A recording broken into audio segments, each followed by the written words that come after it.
உலகை எழுப்பும் ஞாயிறு அங்கே குடியிருப்பான். அவன் ஆனை முகத்தனின் அடியவர் மனத்தில் ஒளியாய் வந்து கொலுவிருப்பான்.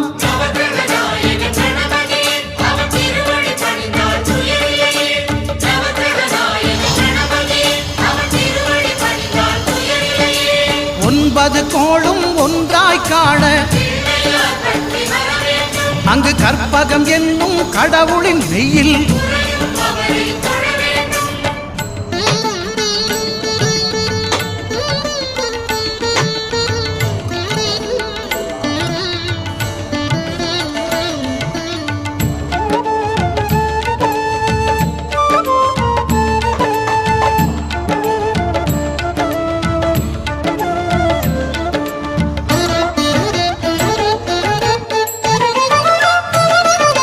திங்கள் பகவான் திருமுகம் காண